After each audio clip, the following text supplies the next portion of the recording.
Assalamualaikum warahmatullahi wabarakatuh. Halo teman-teman semua, balik lagi bareng aku Putri di channel YouTube aku Putri Barokah. Di video kali ini aku mau share pengalaman aku tentang musibah yang kami alami sekitaran 3 minggu yang lalu ya teman-teman. Jadi sekitaran 3 minggu yang lalu, Ici, anak kami yang saat itu berumur 9 bulanan terkunci di dalam mobil. Jadi teman-teman bisa bayangin gimana paniknya aku. Ici terkunci di dalam mobil malam-malam jam 8. Kondisi waktu itu tuh gerimis teman-teman, gerimis, hujan terus gitu, terus gerimis lagi kayak gitu. Dan kondisi di parkiran itu sepi banget teman-teman, bener-bener kayak sepi banget, cuma aku aja. Jadi gini ceritanya teman-teman, waktu pukul 8 aku mau jemput suami pulang kerja, aku gendong Ici keluar. Kan kunci apa tuh sama kunci mobil itu kan aku gabung jadi satu ya teman-teman. Terus setelah ngunci aku gendong gini kan, dan ya berat gitu kan teman-teman. Aku posisi tasnya aku selempangin, jadi aku mau masukin kunci ke dalam tas tuh kayak agak kesusahan gitu loh sehabis ngunci apa tuh. Terus endingnya aku bawa kayak gini, jadi aku taruh di bawah gini terus sambil gendong anak. Nah sebelum aku taruh di car seat, karena kan ribet ya teman-teman, karena posisi kuncinya di sini, Ici di sini, jadi kuncinya itu di pantatnya Ici gitu biar nggak ketindih. Makanya kuncinya itu aku taruh di kantong-kantong di belakang kursi sopir. Aku taruh pek, terus aku taruh Ici, cak, terus aku tutup pintu belakang, aku buka pintu depan kayak berbarengan gitu teman-teman. Tapi waktu itu kayak cek gitu, ini nggak bisa dibuka, terus Ici kekunci di dalam. Anehnya gini teman-teman, aku tuh punya mobil itu udah setahun lebih, aku udah ngelakuin itu dari awal punya mobil dan nggak pernah kekunci teman-teman. Satu kali itu tok, waktu itu tok. Dan qadarullah kita nggak punya kunci serep, ada kunci manualnya, tapi kunci manualnya itu masuk di remote-nya gitu, jadi otomatis tertinggal juga di dalam gitu teman-teman. Terus aku panik dong teman-teman, dan waktu sehabis Ici kekunci itu langsung hujan deras banget. Aku kayak kehujanan gitu, aku nggak ada payung teman-teman, payungnya itu di rumah di Apato, sedangkan aku nggak bisa masuk Apato. Terus aku panik, aku ngeliatin Ici. Untung aja anakku itu habis kenyang, habis makan, habis nenen, jadinya tuh dia tuh tenang gitu di dalam itu, ngantuk-ngantuk gitu. Jadi aku kayak paniknya nggak terlalu panik gitu, tapi ya aku ya panik teman-teman. Aku nangis sendirian kan teman-teman, jadi bingung harus gimana. Sebenarnya ya teman-teman, jendela depan itu kacanya itu aku buka sedikit teman-teman, sekitaran segini. Nah segini buat sirkulasi udara. Memang sengaja teman-teman, jadi Ici sebenarnya itu masih ada pergantian udara gitu, tapi memang mungkin kecil gitu karena lubangnya cuma segini kanan kiri gitu teman-teman. Terus endingnya karena aku bingung harus gimana, jadi aku pingpong tetanggaku. Terus tetanggaku itu bantuin sama suaminya, bantuin buat kayak bikin alat gitu dari hanger baju itu buat ditek gitu, tapi tombol sih memang, jadi nggak bisa. Dan nggak bisa juga sih karena lubang jendela yang aku buka itu terlalu sempit teman-teman, jadi nggak bisa teman-teman. Aku telepon suami juga, tapi suamiku pas di tempat kerjanya itu tuh sinyalnya jelek teman-teman, jadi kayak komunikasi kita itu kayak miskomunikasi gitu. Aku minta tolong tetanggaku buat telepon Shobo, telepon pemadam kebakaran, tapi suamiku ternyata udah telepon JAF, karena memang suamiku itu minta tolong sama kayak atasannya gitu, terus diarahin buat telepon JAF, karena kata leadernya itu Shobo itu nggak bisa untuk ngebobol kunci, itu nggak bisa, bisanya itu kayak memecahkan kaca gitu. Waktu aku minta tolong ke tetanggaku itu buat teleponin Shobonya itu nanya teman-teman kayak, anakmu umurnya berapa, kondisinya gimana, dia nangis enggak, tadi terakhir makan kapan, nanti misalkan kacanya dipecahin boleh apa enggak. Nah karena waktu itu aku panik, aku bingung harus gimana, dan aku telepon suami juga nggak bisa karena sinyalnya jelek. Ya udah deh, aku kayak oh iya tolong ya pak gitu. Aku minta tolong tetanggaku itu di nomor telepon Ici ya teman-teman, 119 ya teman-teman. Dan itu nggak cuma untuk pemadam kebakaran, tapi juga untuk ambulans kayak gitu, keadaan darurat kayak gitu, teleponnya ke itu ya teman-teman, 119 kalau di Jepang ya teman-teman. Aku waktu itu nggak telepon sendiri, kenapa? Karena pertama bahasa Jepangku jelek, dan kedua aku tuh nggak punya kartu Jepang, aku cuma pakai internet Jepang aja. Aku nggak tahu kartu Indonesiaku itu bisa dipakai buat telepon 119 apa enggak, aku nggak tahu ya teman-teman. Setelah itu karena miskomunikasi itu, tetanggaku telepon Shobo, suamiku telepon JAF, endingnya semuanya datang teman-teman. Wah rame banget waktu itu tuh. Ada berapa mobil ya teman-teman, ada 1, 2, 3, 4. Waktu itu aku kaget banget ya teman-teman, kayak shock terapi, bener-bener shock terapi. Aku lagi panik karena anakku kekunci, terus ada ambulans datang teman-teman, wiu kenceng banget. Sedangkan tahu sendiri kan di Jepang itu kayak sunyi gitu, apalagi kami tinggal di desa, jadi sunyi banget teman-teman. Ada ambulans datang, polisi datang, leadernya pak suami datang sekalian ngantar suamiku karena aku nggak bisa jemput suamiku jadi diantar. Pegawai JAF-nya juga datang, walaupun pegawai JAF-nya ini datangnya akhir-akhir.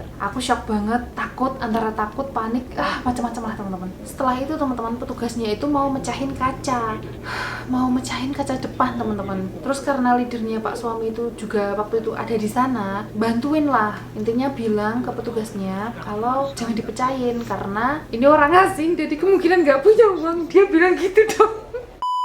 Kayak gitu teman-teman, karena kata leadernya Mas Yasir itu mecahin kaca, ganti kaca satu aja itu katanya bisa habis 10 mang katanya, kata leadernya orang Jepang. Soalnya dia itu pernah kejadian kayak gitu juga, kekunci juga, makanya dia tahu. Nunggu petugas JAF-nya udah telepon gitu, tapi nunggu sekitaran 30-an menit teman-teman. Ya udah, kami nunggu lah, kita semua nunggu, kondisi hujan. Terus aku disuruh mantengin anakku lewat kaca belakang kayak gini. Aku nempel di jendela belakang gini, kaca kayak ini, ngeliatin kayak gini terus. Aku kan habis nangis ya teman-teman, habis nangis waktu nunggu sebelum petugasnya datang itu kan aku udah nangis kejer ya teman-teman, nangis terus. Aku sampai mataku sampai cekot-cekot, terus kepalaku cekot-cekot karena kehujanan kan teman-teman, basah kuyup semua kan teman-teman. Jadi aku udah nggak bisa nangis lagi gitu. Terus Ichi disorot-sorotin sama petugasnya kayak gini. Terus aku bilang kan, aku lihat kan Ichi kayaknya tuh ngantuk gitu. Terus aku bilang, tolong jangan disorotin, dia kayaknya ngantuk gitu. Terus ya udah nggak disorotin. Dan alhamdulillahnya Ichi itu pas di dalam itu dia tenang ya teman-teman. Dia bahkan cenderung ngantuk dan tertidur gitu. Jadi aku tuh ya tenang gitu sambil nunggu JAF-nya itu datang, petugas JAF itu. Tapi tetangga nggak keluar sih teman-teman. Kayak cuma ada 1 orang 2 orang itu cuma buka pintu terus ngeliat terus nutup lagi kayak gitu. Cuma kayak gitu doang. Itu kalau di Indonesia itu pasti udah heboh ya teman-teman, udah banyak yang lihat ya. Nah, sambil menunggu pihak JAF datang teman-teman, polisi itu menginterogasi aku teman-teman, nanya Zairyu cardmu mana, kamu punya SIM nggak? Ngono, punya gitu. SIM Jepang punya? Ngono, iya punya gitu. Terus ditunjukin, pak suami juga ditanya Zairyu cardnya, terus kerja di mana, kerja apa, kayak gitu. Yang bikin aku nggak enak teman-teman, polisinya itu pengen nanya-nanya tetanggaku gitu. Kan aku jadi nggak enak ya teman-teman, karena tetanggaku kan udah masuk ke rumah kan, karena punya anak-anak kecil, jadi kayak nidurin anak-anaknya kan. Dan waktu itu sekitaran jam 9 teman-teman. Terus aku berusaha bilang ke pak polisinya kalau mungkin dia udah tidur gitu. Aku berusaha alasan gitu loh teman-teman. Tapi pak polisinya nggak mau teman-teman, pengennya itu mau wawancara tetanggaku gitu. Sampai polisinya tuh kayak nengok-nengok di jendela gitu, masih jam segini belum tidur gitu, bilang kayak gitu. Ya udahlah, kita pasrah. Terus endingnya polisinya pingpong. Dan teman-teman tahu nggak, ternyata polisinya itu nanya ke tetanggaku. Kan polisinya itu kan wawancarainya itu kan dalam rumahnya tetanggaku ya. Pas hari berikutnya tetanggaku cerita ke aku, katanya tuh polisinya tuh nanya, ibunya itu pernah kasar nggak ke anaknya? Kamu pernah denger ibunya ini marah-marah ke anaknya nggak? Ibunya ini orangnya gimana gitu? Suka teriak-teriak nggak? Kamu pernah denger teriakannya nggak? Kayak gitu. Intinya tuh polisinya itu mencurigai kalau aku itu melakukan kekerasan ke anakku. Dan polisi itu curiga kalau aku itu kayak sengaja gitu ngunci anakku di dalam mobil. Terus pihak JAF datang, berusaha ngebobol kuncinya pakai alat apa ya, aku nggak paham, sampai asapnya ngebul-ngebul gitu teman-teman. Tapi ternyata nggak berhasil. Terus endingnya petugas JAF yang satunya itu datang pakai alat khusus, masuk dalam kaca yang kebuka itu sedikit itu teman-teman, berhasil kebuka pintunya. Aku langsung gendong anakku, langsung aku bawa ke ambulans buat dicek. Dan itu kondisi anakku itu basah teman-teman, karena keringat ya teman-teman, karena walaupun hujan deras, tapi Jepang waktu itu tuh musim panas teman-teman, jadi walaupun hujan tetap panas. Setelah anakku berhasil keluar itu sekitaran pukul 10 lebih teman-teman, jadi anakku terjebak itu sekitaran 2 jam, hampir 2 jam teman-teman di dalam mobil terjebak itu. Jadi teman-teman, aku mengendarai mobil di sini itu nggak pakai hukeng ya teman-teman, kami nggak punya asuransi ya, karena mahal gitu kan. Waktu kejadian itu pas manggil JAF-nya itu kami harus membayar 2 mang 6.000 ya teman-teman, sekitaran hampir 3 juta ya teman-teman, untuk cuma buka mobil aja. Mahal ya teman-teman, hampir 3 juta. Terus kami ditawari untuk ikut kayak asuransi JAF gitu, member card-nya gitu. Nah ini beberapa hari yang lalu datang teman-teman, ini kartunya, mohon maaf aku tutup. Ini bayar berapa membership-nya? 6.000. waktu itu kami bayar 6.000 teman-teman. Jadi 2,6 ditambah 6, 3 mang 2.000 teman-teman, sekitaran 3 juta, 3 juta setengah. Ini membership per tahun ya teman-teman. Setelah itu kami membayar 4.000 yen per tahun untuk memperpanjang membership ini. Menurutku bagus sih teman-teman, karena aku lihat di webnya kan, ini tuh bisa, misalkan teman-teman nih bannya kempes, teman-teman nggak punya ban serep, nah ini bisa membantu. Kalau udah punya ini gratis ya teman-teman. Mau manggil kapanpun gratis 24 jam selama 1 tahun. Di sini ada tulisannya teman-teman. Misalkan akimu rusak, banmu kempes, kehabisan bensin, kuncinya masuk ke kunci, mobilnya rusak, mobilnya bannya nyemplung, gitu juga gratis teman-teman. Ternyata tuh ini buat motor juga teman-teman. Aku juga baru tahu pas lihat di webnya ini. Teman-teman yang pengen daftar di JAF-nya ini, asuransi ini, juga boleh nanti DM aku ya teman-teman, kami bantu. Atau enggak teman-teman ke webnya langsung, terserah lah. Gitu ya teman-teman. Jadi itu ceritanya.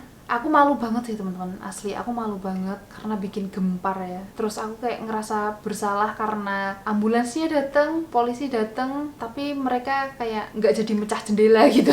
Jadi mereka kayak sama-sama nunggu JAF pada tunggu-tungguan gitu loh.